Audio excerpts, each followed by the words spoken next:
Welcome in Gun Safe Academy's Legislative Review. My name is Patrick Smith Jr., one of the instructors at Gun Safe Academy. And Patrick Smith Sr. Today is February 2nd, 2013. We're going to be talking about 4 additional bills that are currently pending in the Nebraska legislature that affect firearms ownership and use in the state of Nebraska. We made one previously that you should also watch. There are a lot of bills concerning firearms, but we can't go through every single one of them because it's just ridiculously mundane, and most of the changes are not meaningful. But the ones we talk about, I think, are very meaningful. We're going to talk about Legislative Bill 602. Legislative Bill 602 has multiple sponsors. Was introduced, read for the first time January 23rd, and we're calling Legislative Bill LB 602 the Nebraska Firearms Freedom Act. The Nebraska Firearms Freedom Act. There's a number of things going on in this bill. Notably, the state of Nebraska legislature has recognized the 10th Amendment and the 9th Amendment and the 2nd Amendment of the United States Constitution, which gives the state of Nebraska the authority to make laws and reserves all those powers not specifically given to the federal government for the states, all right? And the people have the right to keep and bear arms, 2nd Amendment. The Constitution of the state of Nebraska is, they say, a contract between the people and the state, and the right to keep and bear arms as it was understood at the time that Nebraska was admitted into statehood in 1867 is what we understand the 2nd Amendment to mean today. Also, Article 1, Section 1 of the Nebraska State Constitution was amended in 1988 to include in the state constitution the right to keep and bear arms. It was understood before that, but in 1988 they made it even more clear in the Nebraska State Constitution. Article 1, Section 1 says that in the state of Nebraska you have the right to keep and bear arms. All right. So, skip down to Section 4. Says that any personal firearm or firearm accessory or ammunition that is manufactured commercially or privately in the state of Nebraska that remains within the borders of Nebraska is not subject to federal law or federal regulation. Okay, that includes ammunition manufactured in the state of Nebraska as well. That's very key because of all these proposed federal firearms bans. If the gun was manufactured in Nebraska and doesn't leave Nebraska, we're not subject to those bans. So that's a good idea. That's because the U.S. government can regulate interstate commerce, but not intrastate commerce. So it doesn't leave the state. The federal government doesn't have any say over it. List a couple of exceptions of guns and ammunition that would still be under federal control, even if manufactured in the state of Nebraska. But these are like full auto firearms, something that has a bore diameter of more than 1.5 inches and uses smokeless powder. So basically a cannon. Now, if it uses black powder, then apparently it's still under Nebraska law, but if it uses smokeless powder, it's not. Chemically explosive ammunition. And again, what it boils down to is if it's illegal today, it's going to remain illegal even after this bill is passed. What this bill seeks to do is prevent further federal restrictions on the right to keep and bear arms. So these new federal bans on semi-automatic weapons or ammunition, magazines that hold more than 10 rounds, or pistol grips or bayonets or whatever ridiculous thing the feds are trying to propose, this says no, that will not be binding in the state of Nebraska. Okay, now, even more critical, Section 5 says any firearm manufactured in Nebraska must be stamped made in Nebraska. Okay, that makes sense, because you have to be able to track those things. Section 6 becomes very important. In Section 6, it says any public servant of the state of Nebraska, that's a police officer, who enforces or attempts to enforce any act, order, law, or statute, rule, or regulation of the United States government relating to personal firearm, firearm accessory, or ammunition that is manufactured commercially or privately in Nebraska and that remains in Nebraska is a Class 1 misdemeanor. So if a police officer tries to enforce this federal law, the police officer is subject to arrest. The next part of that, any official of the federal government who tries to enforce these new federal laws in the state of Nebraska, again, Class 1 misdemeanor, so they are subject to arrest. Section 3 of that, Paragraph 3 under Section 6 says the Attorney General may defend a citizen of Nebraska who is prosecuted in the United States government for a violation of this state law. So this is it's very important, and Nebraska is not the only state doing this. But what it's trying to say is these new federal regulations on assault weapons ban, magazine bans, all this Mickey Mouse garbage that Dianne Feinstein and others are proposing at the federal level, that even if they pass those things, if this passes, those things will not apply in Nebraska, and guns manufactured in Nebraska will be immune to those things, and any officer, federal or state, who tries to enforce those laws will himself be subject to arrest. So 602, great idea, and we'll see if it goes. Okay. Next one we'll talk about is LB 451, introduced by Jansen, and this states that any law, rule, regulation, or order effective on or after January 1st, 2013, this year, shall be unenforceable in Nebraska if it tries to ban or restrict or attempts to ban or restrict ownership of a semi-automatic rifle or any magazine, and it requires or attempts to require that any firearm, magazine, or firearm accessory be registered. So again, it's trying to prevent federal laws that ban certain semi-automatic rifles or magazine capacities, or requiring to federally register firearms or magazines or firearm accessories that the federal government says they're going to be unenforceable in Nebraska. Again, that was LB 451. Along the same lines of 602, so we get both these passed, that would be a big step in securing our firearms freedoms here in Nebraska. Yeah, LB, the biggest distinction with 451 is that it doesn't have to be manufactured in Nebraska. 602 says if it's manufactured in Nebraska, it's exempt from these federal laws. 451 says even if it's not manufactured in Nebraska, it's exempt from those federal laws if those federal laws violate the Constitution as we understand it, well, the Second Amendment as we understand it. So they're very complementary, but they are not the same, and both need to pass. Okay, the next one we want to talk about briefly is LB 390.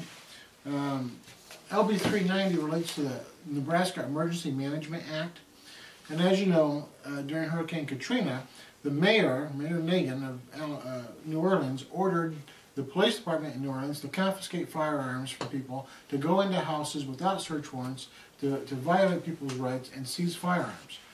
The New Orleans Police Department did that. They kicked in doors and they took firearms. They had no right to do that.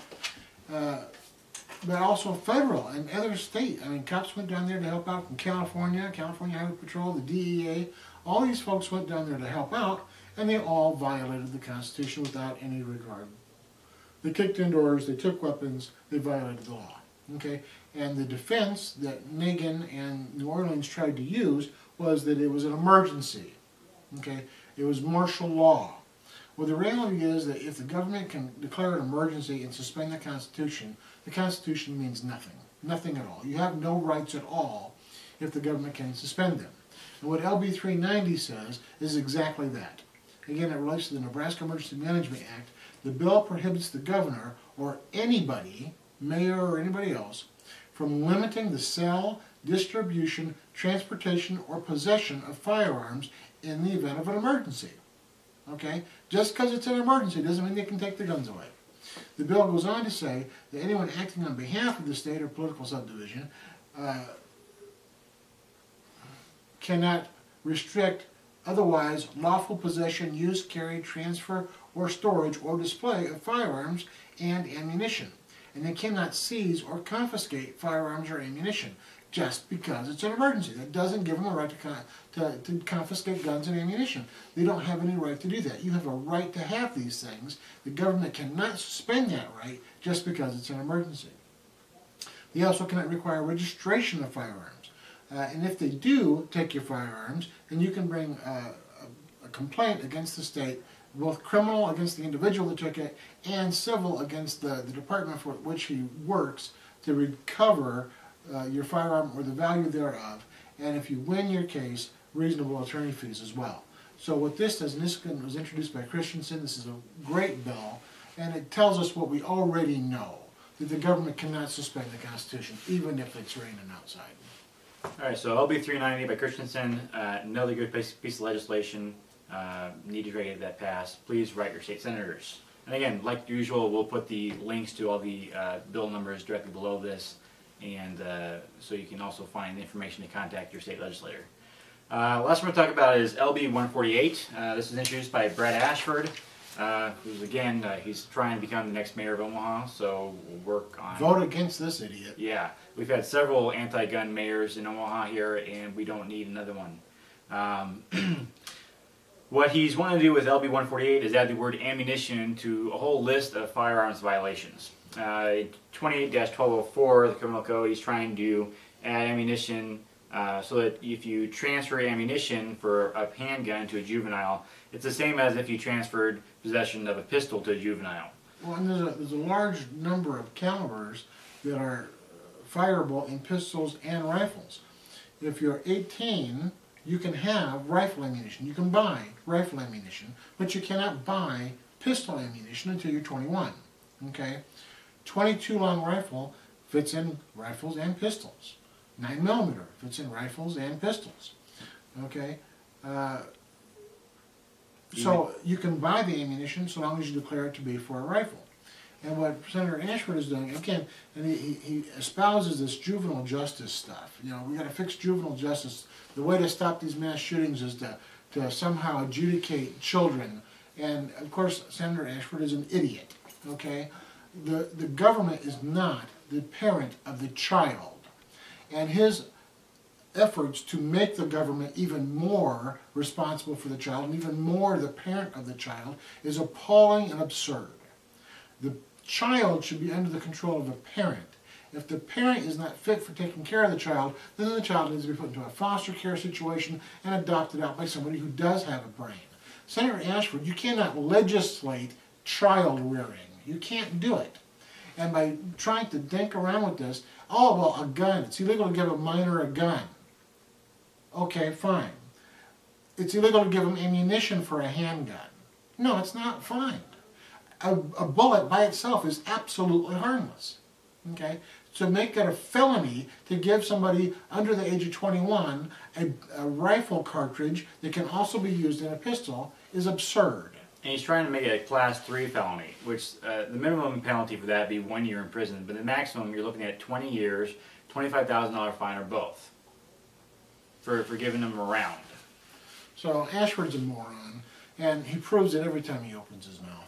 I've tried to be polite to him, but I mean it gets to the point where it's just his liberal bias and his government as daddy and mommy mentality is just appalling, and we need to send this idiot a message. You cannot do that. Shut up, stop it, sit down, and go back to Russia or wherever the hell you feel like you ought to be, because it's not Nebraska. We don't need your socialist programs here. We can raise our own children. We don't need you telling us how to do it. Thank you very much. A couple other criminal codes he wants to add ammunition to was 28-1206, making it illegal for a felon to possess ammunition. Again, ammo by itself is not dangerous, and if the felon has the firearm, then it becomes dangerous. It's already illegal for a felon to own a firearm, both federally and by Nebraska law. So I'm not really seeing the point there. So if a felon is caught with a round of ammunition that fits in a pistol, he's looking at a maximum 50 years in prison just for the round. And again, it's already illegal to possess the firearm itself. 69-2422 makes it a Class 4 felony to straw sell ammunition.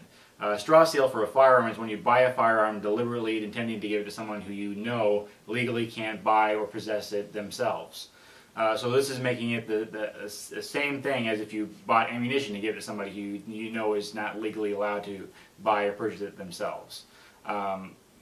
Again, the ammunition by itself is not dangerous. I don't understand this. I mean, if they can illegally get a gun by some other means, then obviously they're capable of legally getting ammunition too. I don't see straw selling ammunition being a large cause for anything. It's the same old story. They're trying to punish gun owners any way they can possibly imagine. Anything they can do to possibly discourage people from owning guns or owning ammunition, anything they can do to discourage people from exercising that right, they are doing it. And Senator Ashford is over-the-top socialist. Over the top, trying to restrict our rights. And we got to put a stop to this kind of nonsense. Alright, so quick review of the bills we went over. We went over LB 602, introduced by Bloomfield. Again, a lot of legislators on the co-sponsoring that. The Nebraska Firearms Freedoms Act, says that any gun manufactured in Nebraska is not under, or ammunition is not under federal regulation. LB 451 by Jansen extends that to guns not manufactured in Nebraska that are simply owned here, but manufactured other places, that the government cannot restrict or ban or attempt to restrict or ownership or ban of semi-automatic rifles or magazines. And then they can't impose any kind of registration on the guns, the magazines, or the ammunition. LB 602 also makes it a misdemeanor, class 1 misdemeanor, punishable by not more than $1,000 fine or both for any official, state or federal, who tries to enforce a law that breaks the Second Amendment. So LB 602 needs to be passed. LB 451 by Jansen, another good bill, needs to be passed. LB 390, the Emergency Management Act by Christensen, says that they cannot require registration or confiscate firearms and ammunition during an emergency. And that if they do, you can file criminal charges against them or sue them to get the firearm or ammunition back, or the value of that back.